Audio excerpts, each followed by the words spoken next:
بسم اللہ الرحمن الرحیم۔ السلام علیکم ناظرین، میں طارق اسماعیل ساگر آپ کی خدمت میں کچھ گزارشات کے ساتھ حاضر ہوں۔ ناظرین کرام، اسرائیل اور ایران کی جو موجودہ چپقلش ہے، کیا یہ وہی روٹین کی چپقلش ہے، روٹین کی ڈرامہ بازی ہے، یا پھر یہ جو اگلی اسٹریٹجی ہے امریکہ کی دنیا میں یا اسرائیل کی، اس کا کوئی بہت بڑا حصہ ہے؟ کیا اس مرتبہ بھی ہمیں وہی گفتن نشستن برخاستن والے ہی جوابات ملیں گے، یا معاملات اس سے آگے بھی بڑھیں گے؟ یہ اس آج کے بہت اہم سوالات ہیں۔ جمعے کو جو ہمارے یہ سائنٹسٹ جو قتل ہوئے ہیں، جن کو شہید کیا گیا ہے اسرائیل نے، یہ کوئی معمولی بندے نہیں تھے۔ محسن زادہ جو تھے، یہ کوئی معمولی بندے نہیں تھے۔ اس بندے کا 2018 میں نیتن یاہو نے نام لے کر کہا تھا کہ اس کا نام یاد رکھنا، اور یہ بڑا ہائی پروفائل ٹارگیٹ تھا۔ ایران حکومت نے، چاہے آپ، حالانکہ وہ بہت کانشیس ہیں اس معاملے میں، ان کو پتہ ہے کہ ان کا مقابلہ کن طاقتوں سے ہے، سیکورٹی کے معاملے میں بہت کانشیس تھے، لیکن یہ آپ نے دیکھا بلی ورنبلٹی ایکسپوز ہوئی ہے ان کی اس میں، سیکورٹی کے معاملے میں ادھر کے بڑا مطلب خلا رہ گیا ہے سیکورٹی میں، جو اس طرح ایک ٹرک آ کے ان کی گاڑی کے سامنے رکتا ہے اور بندے اندر سے نکل کے ان کو مار دیتے ہیں، اور نہ صرف انہیں مارتے ہیں بلکہ دوسرے بھی جو سائنسدان ہیں ان کو بھی مارتے ہیں، اور اس میں بڑی اہم شخصیات ہیں۔ یہ میں نے ایک بات دیکھی ہے ایران میں کہ جب یہ ایرانی صدر یا جواز ظریف کی ممکن ہے بات جو ہے، جو ان کے وزیر خارجہ ہیں، اتنی اہمیت نہ رکھتی ہو، لیکن جب خامنائی خود سٹیٹمنٹ دیتے ہیں تو اٹس مین بزنس، وہ پھر کام ہوتا ہے۔ مثلا دیکھیے، قاسم سلیمانی کو ان لوگوں نے جب مارا تھا نا، تو اس کے جواب میں خامنائی نے اعلان کیا تھا بدلہ لینے کا، اور انہوں نے اب ہم یہ تو اب انٹرنیشنل جو میڈیا ہے ظاہر ہے اس پہ کنٹرول کن کا ہے، آپ جانتے ہی ہیں، وہ صحیح طرح ہمیں بتا نہیں سکا۔ انہوں نے، ایرانیوں نے عراق میں امریکہ کی 3-4 جو انسٹالیشن تھی ان پر بڑے سخت حملے کیے تھے اور ان کو نقصان پہنچایا تھا، اور یہ معمولی بات ہے۔ مجھے بتائیں، ایران اور امریکہ کا کیا مقابلہ ہے؟ ایران کی طرف سے اس کے باوجود اگر مطلب کوئی ریٹیلیشن بھی ہوتی ہے، کوئی ہوتا ہے جوابی حملہ ہوتا ہے، تو یہ بڑی بات ہے۔ یہاں پاکستان میں کیا ہمارے گھر میں آ کے مار کے اٹھا کے لے گئے تھے اسامہ کو، اور یہ ہمارے یہاں تو میرا خیال پتہ 5-6 سال تک ڈرون سے مارتے رہے ہیں، آخر مساجد میں بچوں کو مارتے رہے ہیں۔ آپ کو پتہ نہیں، وہ جو مدرسے میں بچوں کو شہید کر دیا تھا قرآن پڑھتے، اور ایک کیا درجنوں ایسے واقع تھے، کیا کر لیا تھا آپ نے سوائے بیانات دینے کے؟ بھاری والی بات ہے، ہمیں ماننی پڑے گی۔ ریٹیلیشن تو ایران کرتا ہے، وہ اپنی کیپیسٹی میں کرتا ہے، کچھ کرتا ہے۔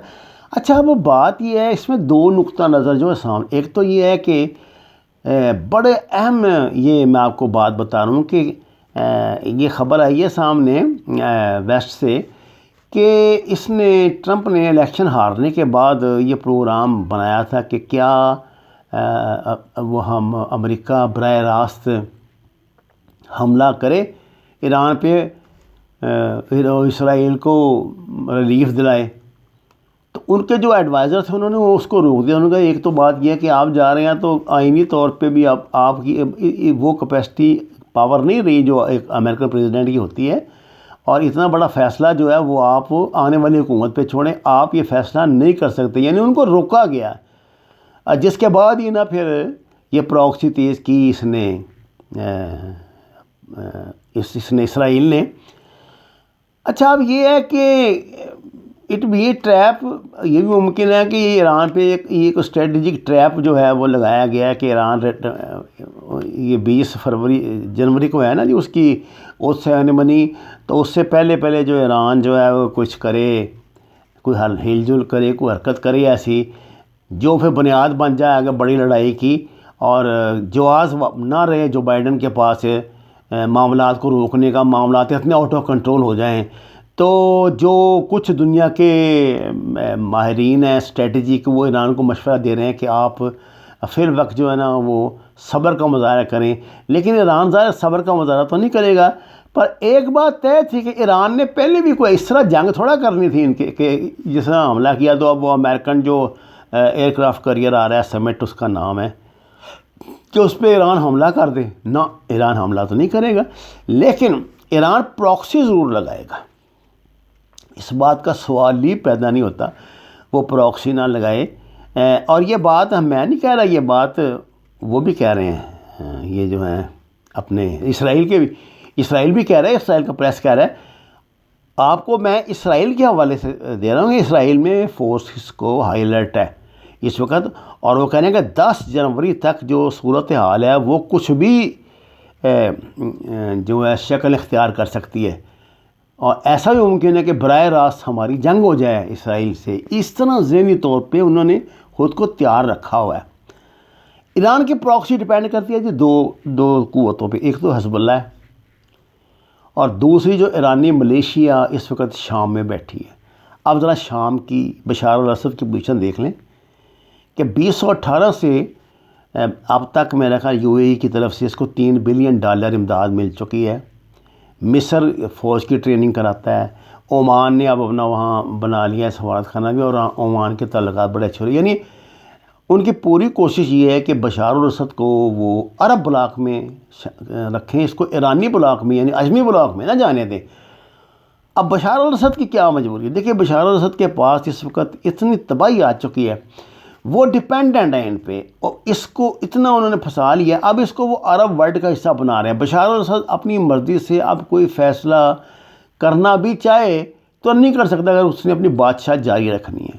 اس لیے میرا خیال ہے کہ بشار الاسد کی طرف سے تو نہ شام کی ایئر فورس کچھ کرے گی، اور نہ ہی وہ خود اس پوزیشن میں ہے، نہ وہ چاہے گا کہ ایک نئے پھڈے میں ٹانگ ڈالے، جس طرح پہلے وہ ایران اور اس کو شام کو ایک ہی فریق سمجھا جاتا تھا کہ اس طرح ہوگا۔ میرا خیال ہے ایسے تو نہیں ہوگا۔ البتہ یہ ضرور ہے کہ جو ایرانی ملیشیا وہاں پہ بیٹھی ہوئی ہے، اب وہ ایرانی ملیشیا بیٹھی ہوئی ہے ادھر اس میں ظاہر ہے شام میں، تو اس کو موو کون کرنے دے گا؟ دیکھیں نا، جب وہاں یہ یو اے ای، سعودی عرب، مصر، عمان یہ موجود ہیں، تو وہ تو ان کو پراکسی میں نہیں شامل ہونے دیں گے نا۔ تو اس لیے اب یہ ڈیپینڈنٹ ہے اگر حزب اللہ پر، تو حزب اللہ پہ آپ کو پتہ ہے جو دھماکہ ہوا تھا بیروت کا، اس کے بعد سے حزب اللہ خاصی جو ہے وہ ان کا ہی آرسنل تھا نا سارا، وہ اسلحے کا ڈیپو جو اسرائیلی میزائل نے جلایا تھا وہ پورٹ پہ، وہ ان کا ہی سارا بیچاروں کا اسلحہ سارا، اور تازہ ان کی وہ اسائنمنٹ آئی تھی صاحب۔ اگر اس کے باوجود بھی ایسی صورتحال بنتی ہے کہ مطلب اب ایران جو ہے وہ چڑھ جائے، اور ظاہر ہے ان کے وہ اس طرح ٹھنڈے پیٹوں تو نہیں بیٹھیں گے نا، اتنا بڑا ان کا کمانڈر مار دیا، پہلے جنرل سلمانی کو مار دیا تھا، اب اس کو مار دیا، ان کا تو بیڑا گرک ہو گیا۔ اس کے جواب میں اگر یہ لڑائی پھیلتی ہے، دیکھیں نا ادھر تو پھر یہ سعودی عرب اور امارات کے سارے حصہ بن جائیں گے نا اسرائیل کا، امریکہ اور اسرائیل کا، اور ادھر انڈیا بیٹھا ہے، اس کو تو وہ تو پاگل ہو رہے ہیں کہ کوئی ایسا کوئی چانس بنے تو وہ جھپٹے ہم پر۔ اور درمیان میں کیا آ رہا ہے؟ درمیان میں آ رہا ہے سی پیک آ رہا ہے نا جی۔ اب ذرا تھوڑی سی اس موضوع سے متعلق ہے، لیکن ذرا ہٹ کے ایک اور میں سیکشن آپ کو بتاتا ہوں۔ آپ یہ دیکھیں جو $400 بلین کی انویسٹمنٹ چین نے ایران میں اس لیے تو نہیں نہ کی کہ امریکہ وہاں پہ 2-4 بم پھینک کے تو تباہی پھیلا دے اور جو سارے معاملات بگڑ کے رہ جائیں، اور اس کے ساتھ منسلک ہو جاتا ہے پاکستان، CPC منسلک، وہ تو چاہ بہار کو اور اس کو اب ملا رہا ہے نا آپس میں، منسلک ہو جاتا ہے۔ مجھے بات سمجھ نہیں آتی کہ اگر اس معاملے میں پاکستان اور یہ ایران جو ہیں دونوں کے اس وقت مفادات ایک طرح کے ہو رہے ہیں۔ دیکھیں نا اسرائیل پہ نظر، اسرائیل فتویٰ کرتا آ رہا ہے، اس نے سعودی عرب کو لمبا کر دیا، اس نے یو اے ای کو لمبا کر دیا، بحرین کو کر دیا، آلموسٹ عرب ورلڈ کو لمبا کر دیا، عرب ورلڈ وہ سوڈان تک پہنچ گیا، اس میں میرا خیال سوڈان نے بھی شاید اس کو قبول کر لیا۔ اب اس کے راستے کی رکاوٹ کیا ہے؟ اس کے راستے کی رکاوٹ ہے جناب پاکستان اور ایران۔ پاکستان اور ایران کے ماضی قریب میں بھی ایسے تعلقات نہیں رہے کہ جن کو آپ مثالی تعلقات کہہ سکیں، نہ کہ ایران نے ہمارے ساتھ کسر چھوڑی تھی. لیکن اب بات یہ کہ چین آ گیا درمیان میں، $400 بلین کی انویسٹمنٹ ہے اس کی، اور یہاں میرا خیال 800، اب مجھے ایگزیکٹ فگر یاد نہیں، جو انویسٹمنٹ اس کی ادھر ہے ہمارے سی پیک میں، تو وہ کیا اس کو برباد ہوتے دیکھتا رہے گا؟ سوال ہی نہیں پیدا ہوتا. اگر یہ جنگ چھیڑے گی نا، اگر وہ اب، تو اس میں پاکستان اس کا بہت بڑا سٹیک ہولڈر ہے، یہ یاد رکھنا. ایران اور پاکستان دونوں، بلکہ پاکستان تو ایران سے بڑا سٹیک ہولڈر ہے. ہماری تو ساری معیشت داؤ پہ لگی ہے، ہم تو بیٹھے ہیں سارا اگلا مستقبل جو ہے اس پہ رکھ کے سی پیک پہ.